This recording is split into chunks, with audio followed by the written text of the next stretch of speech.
Hello all. I see colleagues and friends from all over the world, which is great. To chat a little bit about some of the stuff that we've been seeing here. I wanted to spend a little bit of time reflecting on the highlights for me of things that have happened across the kind of African space sector over the last year. I think there's too much that has happened to go into depth on all of these. But I hope that some of um, these real remarkable points will showcase some of the exciting things that are happening and give a sense of the growth that's happening across the continent. So very happy to talk about this, and of course we can get into a lot more detail in the conversation later. But these are just a few of my favorite moments that we've seen over the course of the last year. So I want to kind of talk about this across seven kind of like bigger topics. So the one is around understanding what's happening at an industry level, and that includes the entire industry value chain from from launch and kind of satellite manufacturing, subsystems and all that kind of stuff, through to downlink, midstream, and then all the way out to the application side of the world. I think it's important to talk about some of the institutional changes that have happened in terms of governance, in terms of multilateral institutional relationships that have emerged. Of course, there's an important component related to the development of space sciences, right? So not just on the industry side, but what is happening at a scientific and a research perspective. There's a lot of growth that we've seen at a kind of in sector development. So this is not necessarily only looking at the achievements of individual firms within industry, but how is the overarching kind of industrial landscape and sector landscape changing over time? Of course, something close to our heart is around entrepreneurship, and talking about some of the really great evolutions that we've started to see in space tech related startups across the continent. I think we'd be remiss not to talk about the excellent activities that are happening from a youth perspective. Certainly one of the concerns in many parts of the world is that the talent in the space sector is aging out. But we've seen some really excellent and amazing responses from African youth that are interested in space. So, that for me is another kind of topic. And then lastly, something that I don't think gets enough airtime in relation to the space sector is the human social aspect of space. So looking at certain kind of cultural topics and, really seeing how that's kind of evolved. So these are the big kind of seven buckets that I, have been inspiring for me about the space sector over the last year. I'm sure there are things that I'm going to miss, and I hope that other people have had different highlights, and it would be great to understand what those are. And so, we get a much richer view of what's been happening.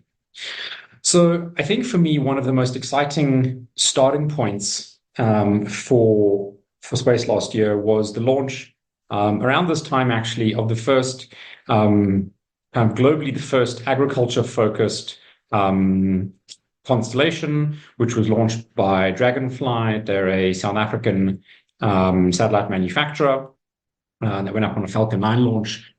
And so, having a kind of leading, fully designed, built, and operated African satellite, which is a world first, I think for me says a lot about what we are capable of, not just in South Africa, but globally. So the EOSat has been providing a number of kind of useful kind of data points for end users and forms part of this much bigger constellation. There are, of course, a number of other launches that took place last year. There were a couple of launches coming out of Egypt. But those are kind of like bigger systems, the same as South Africa. But if you also start considering the smaller launches that took place, Kenya put up with Sayari satellite. There were a couple of other CubeSats that went up from Zambia, from Zim. We're starting to see a number of nations taking these first steps.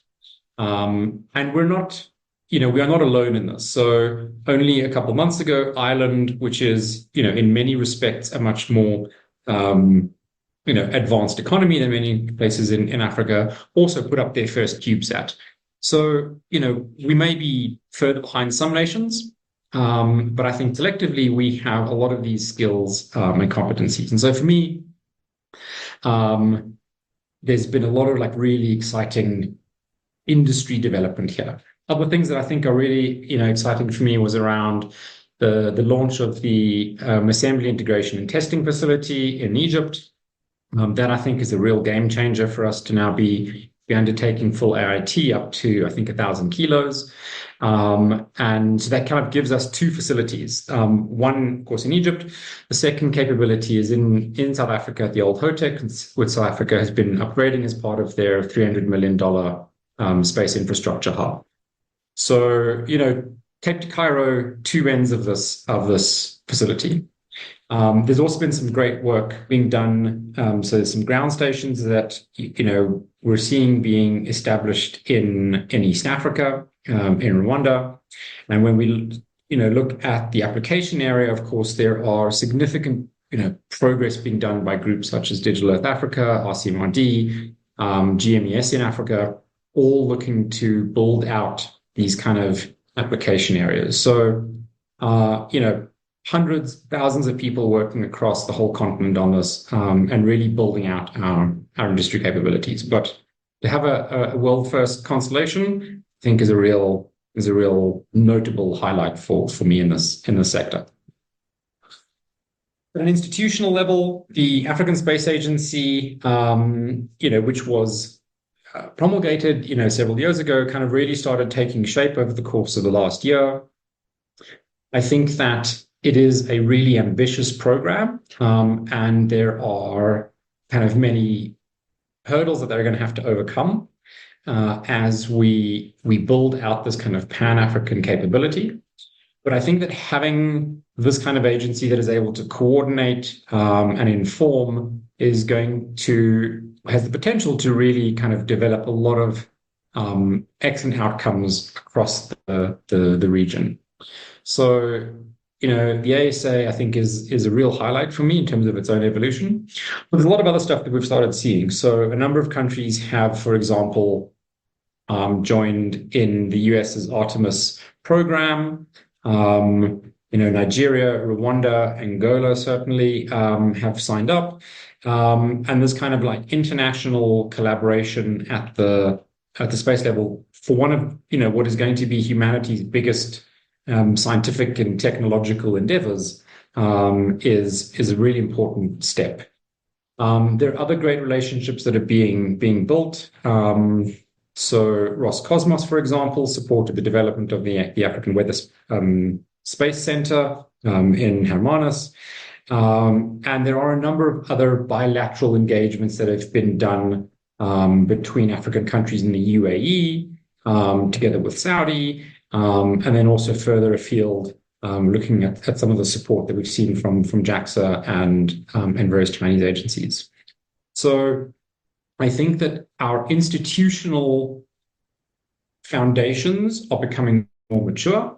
And I think that this is really important because it gives us the opportunity to build out a well-regulated, well-managed system, which is simply not possible when these agencies don't exist. So this, I think, is a really positive step. In terms of science, of course, there's some remarkable work that's been done. Some of the first black hole images, which of course were from previous years, came out of the SKA, but we finally saw the SKA starting to form its kind of like final organizational structure. And, this is, one of the biggest science programs globally. We had new nations such as Canada joining into this. So this for me is a real diamond in terms of like what we are producing kind of across the continent. Of course, there are a number of other science-related programs. We've seen, in terms of research being done by a number of universities in Egypt, in Tunisia, Nigeria, some excellent kind of scientific analysis being done here. I think also, it's important to note groups such as All Nations University in Ghana recently joining the International Astronautical Federation's IAF. And again, I think this is a really kind of powerful move to entrench and embed the space sector within the region. Again, like the establishment of an aerospace-focused university in Cairo is another example of the development of the prioritization of science and technology into the local ecosystem. So I think this is, another big highlight for me. So if we start talking about the way that we've been kind of building relationships and establishing partnerships at a kind of bigger region. So this here was part of the UK Africa Space Tour that was supported by the UK FCDO. We had delegates from Kenya, Rwanda, and South Africa across the entire spectrum, and Nigeria, all of whom were involved in the tour to the UK and building a number of stronger relationships there. And I think what's emblematic for me here is, firstly, the interest that we have seen in building relationships with Africa. And of course, we all know that Africa has a number of significant advantages in the space sector from a geographic and a technical perspective. If you start thinking about this from launch capabilities, there are east-facing equatorial coastlines in Africa that are optimal for launch. There's also a significant talent pool. And if you look at this from an industrial perspective, when you're looking at, for example, like the manufacturing side of the space value chain, we have access to cheap capital, cheap land, cheap labor relative to, for example, the UK or Europe. And so some of these relationships are really around how do we build these globally integrated space value chains.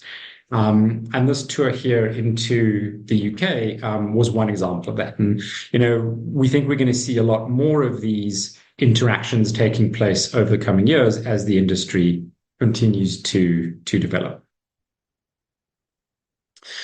I'd mentioned this previously. This is a topic close to my heart. So these are the three winners of one of the bigger flagship startup programs across Africa, the Africa Earth Observation Challenge, which is run by one of our kind of partner organizations. So, when we started this program, so this was originally established by South African Space Agency back in 2015. We had about a dozen applicants from South Africa alone. And the maturity of the startups was really quite limited. What we're seeing now, so the three winners here, one is out of Ghana, the second out of Egypt, and the third out of Niger, which are building some really remarkable technology stacks using satellite and space-based platforms to inform a number of end consumer services. So just to give like an idea here, the team that won the SNU code are developing a kind of unique location-based service for last mile logistics that has been integrating both observation and positioning data. The team out of Egypt, Z3RI, have been integrating satellite data for precision ag into a really interesting cell insurance and financing model for smallholder farms across the region. And the team out of Niger is building a tech stack integrating drone and satellite data to also support precision agriculture in a very different way. So what we're seeing now is, last year there were, applicants from nearly 30 countries. And so if you look at this trajectory, 7-8 years ago, we had maybe only a dozen space tech startups. Now we're seeing, easily 100 applicants a year into this program. And there are several hundred other applicants that, work through different activities. Not directly through this program, but I'm aware of groups such as Amini, which is a Seraphim Space Capital backed startup that raised 4 million, I think 4 million US as the series round towards the end of last year, based out of Kenya. So we're really seeing this recognition that the African entrepreneur environment is really kind of blossoming, and that tracks both with performance of the African startup economy, also the development of the maturity of the space entrepreneurs within that community who are starting to add some real value into the sector. So this image is from the 7th Space Generation Advisory Council Africa session that took place in Zim last year, in Harare. So here we had, I think there were delegates from 9 or 10 countries across Africa, around about 100 delegates, all coming in as youth to talk about the role that space can play for them and their respective countries. So this was the first time that there was a kind of multidisciplinary gathering of this type. So it did touch on some of the engineering aspects of space, but there were discussions around space law and policy. There were discussions around the economics of the industry. So it went beyond just the traditional engineering component into social sciences, into humanities. And I think these are really important shifts in the thinking of young people, that space is not just about engineering, but that there is an entire sector around this that's really important. So this was a remarkable kind of effort from the SGAC team, following on the success of the previous team in Rico the year before, but really an amazing opportunity to encourage more young people to actively participate in the space sector. And then maybe just to end off, so this is a screen grab out of Nexus Nairobi, which took place in Nairobi in sort of, I think, February of last year. So this was an event that was about the human aspect of space. And I think something that we often tend to forget is that we as people are inspired by space. Some of us are inspired by the math and the engineering, but I think many of us are inspired by the human stories that we see, by science fiction, by culture, by history, by art, by all these other things around space that are not always given sufficient visibility and airtime. So Nexus Nairobi was one example of this. I think it was an excellent kind of showcase for this, and will be happening again in a couple of months. Another kind of really remarkable thing, there is a podcast released by Arizona State University called Galaxies and Griots, which hosts these interviews with African speculative fiction authors. And some of these people are talking about, redefining, science fiction away from a very American gung-ho style idea into what does it mean to place, indigenous people at the center of science fiction and space-related stories, of Africans, of other people who have traditionally been excluded from many of these narratives. And so firstly, it's great science fiction when you read it, but it's also making sure that we are building an inclusive and much more welcoming space that, of course, enables people to see themselves in these industries in future. And so one of the things I hope you'll have noticed from these images that I shared is that in the majority of them, there are people. And I think this, for me, is one of the most kind of exciting outcomes, if I just sort of close out, for what I've seen happening over the African space ecosystem, is how collaborative we're seeing the local community starting to behave. So, just this morning I was on a kind of WhatsApp conversation with one of the people out of Tunisia. They are running a joint hackathon with the team out of Rwanda. And so we're seeing that these regions and these countries that are thousands of kilometers apart are working together to build this cohesive, inclusive space ecosystem. And I think that shift of doing things together will really stand us in good stead as a continent as we continue to develop. So that's kind of, for me, the highlights of the space kind of ecosystem for last year. There are many other things that we could definitely have added. And I'd love to talk about what your experiences were, and also sort of get into some discussion about what the future looks like.